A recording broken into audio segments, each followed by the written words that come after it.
Hey all, Ron here from Military Images Magazine with a new episode of Life on the Civil War Research Trail.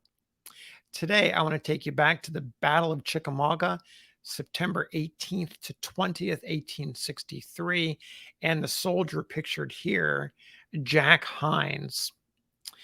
During the battle, perhaps late in the battle, after the Confederate Army took advantage of a gap in the Union lines and rolled up the Federal forces, causing the Army of the Cumberland and Major General William Rosecrans all the way back to Chattanooga.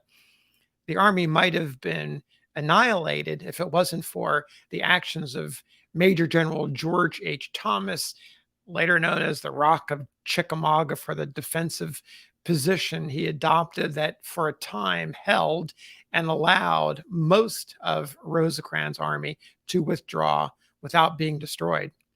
At some point during the action, probably around the time when Rosecrans and his headquarters were forced to retreat, Jack almost became a prisoner of war. He was serving as an undercook for the 15th Pennsylvania Cavalry. And you students of the Civil War probably know that as the War Department and the Army was trying to understand how to involve men of color in the Army, one of the methods for them to enlist was as undercooks. And the rule was that you could have two black men serving as undercooks for each company in each regiment in the Union Army. On a completely parallel track, the U.S. colored troops were forming. So Jack Hines took advantage of being an undercook, and he probably thought that he was in a relatively safe position being an undercook and being part of the headquarters escort. In fact, his company, which was part of the 15th Pennsylvania Cavalry, formed part of the escort to Rosecrans's headquarters. So imagine you're part of the headquarters guard, you're an undercook, you're probably thinking chances of me coming under attack during a battle are pretty remote. Well, during Chickamauga, the reality was that he was almost captured. And in fact, at one point, so the story goes, he jumped on his horse. The horse became frightened. The Confederates were moving in. The horse starts going crazy, running amok.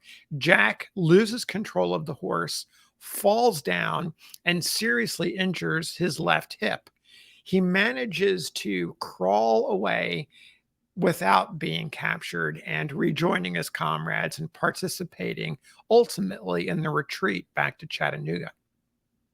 So, how he got to Rosecrans's headquarters and how he became part of the 15th Pennsylvania Cavalry is a story within itself.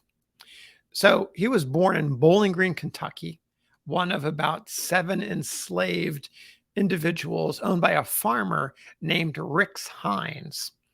In fact, Jack's given name was John, but most people called him Jack. He stood less than 5 feet tall.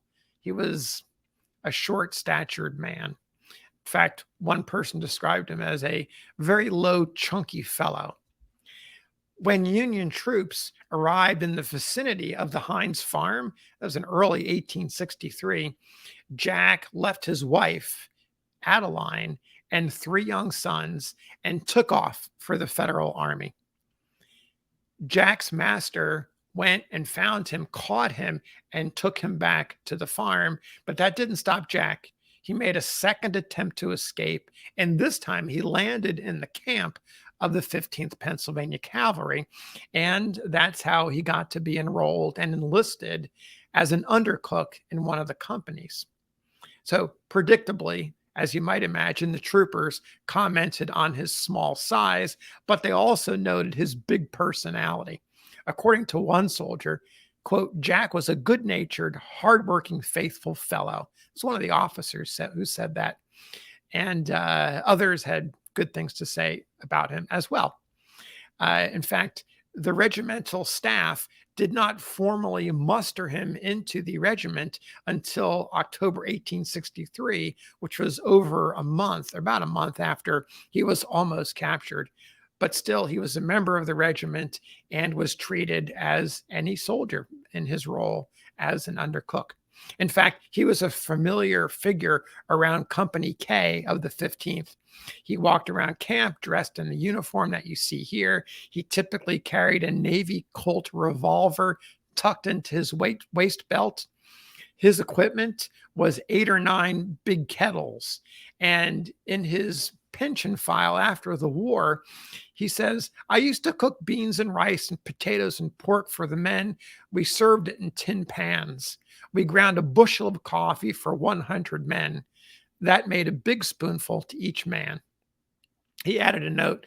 When the meals were ready, I called grub pile, grub pile. And the men, of course, came in, got their grub, and carried it off. In fact, Hines was working at his job as an undercook through July of 1865. So he was in the Army for about a good 2 years, and he mustered out with the rest of the 15th Pennsylvania Cavalry. So Hines returns to Bowling Green to reunite with his wife, Adeline, and the 3 boys. He arrives home and he finds that there's a 4th child. Adeline has given birth to a 4th child, and that child he describes as being half white. Hines is distraught.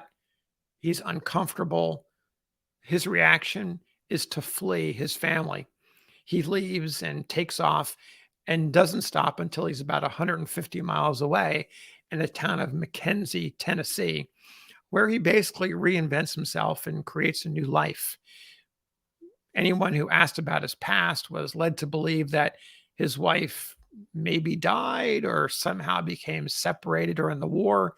He wasn't exactly clear about it, but he did marry a second wife. Her name was Jane. They married in 1869, and they went on to have a family of 2 daughters, and they later settled in a nearby town, the town of Martin. Hines worked a variety of jobs to keep the family afloat. He worked in a hotel. He worked as a poultry dresser and a bunch of other jobs. In fact, he was even a migrant worker for a time on the Wabash Railroad. In the late 1880s, up in Illinois, while he was working on the railroad, he was involved in an accident that cost him the use of one of his big toes that was amputated. He went, got a pension file for his war service, and eventually got some money from that pension and lived a pretty good long life until 1902. He died at about age 77. One of the citizens of his adopted town of Martin, Tennessee, remembered him in this way, saying, John always had the reputation of being an honest and reliable person. So there you have the story of Jack Hines, an undercook in the 15th Pennsylvania, and how he was almost captured during the Battle of Chickamauga. Thanks for listening. We'll see you next time on Life on the Civil War Research Trail.